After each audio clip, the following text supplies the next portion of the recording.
दिल छू लेने वाली कहानी। एक 5-6 साल का मासूम सा बच्चा अपनी छोटी बहन को लेकर मंदिर के एक तरफ कोने में बैठा हाथ जोड़कर भगवान से ना जाने क्या मांग रहा था। कपड़े में मैल लगा हुआ था, मगर निहायत साफ उसके नन्हे नन्हे से गाल आंसुओं से भीग चुके थे।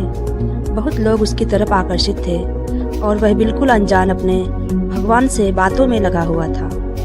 जैसे ही वह उठा, एक अजनबी ने उनका नन्हा सा हाथ पकड़ा और पूछा, क्या मांगा भगवान से? उसने कहा, मेरे पापा मर गए हैं, उनके लिए स्वर्ग, मेरी माँ रोती रहती है, उनके लिए शब्द, मेरी बहन माँ से कपड़े सामान मांगती है, उनके लिए पैसे। तुम स्कूल जाते हो? अजनबी का सवाल स्वाभाविक सा सवाल था। हाँ जाता हूँ, उसने कहा। किस क्लास में पढ़ते हो? अजनबी ने पूछा नहीं। अंकल पढ़ने नहीं जाता, माँ चने बना देती है, वह स्कूल के बच्चों को बेचता हूँ। बहुत सारे बच्चे मुझसे चने खरीदते हैं, हमारा यही धंधा है। बच्चे का एक एक शब्द मेरी रूह में उतर रहा था। तुम्हारा कोई रिश्तेदार? ना चाहते हुए भी अजनबी बच्चे से पूछ बैठा।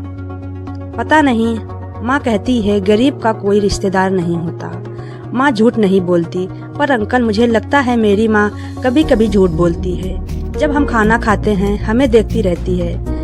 जब कहता हूँ माँ तुम भी खाओ, तो कहती है मैंने खा लिया था। उस समय लगता है झूठ बोलती है। बेटा अगर तुम्हारे घर का खर्च मिल जाए तो पढ़ाई करोगे? बिल्कुल नहीं, पढ़ाई करने वाले गरीबों से नफरत करते हैं। अंकल हमें किसी पढ़े हुए ने कभी नहीं पूछा, पास से गुजर जाते हैं। अजनबी हैरान भी था और शर्मिंदा भी।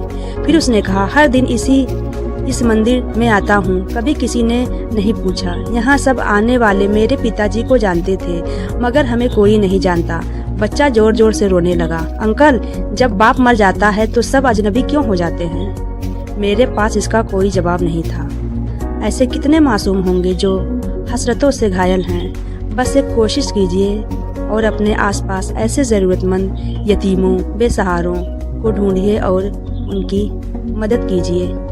धन्यवाद।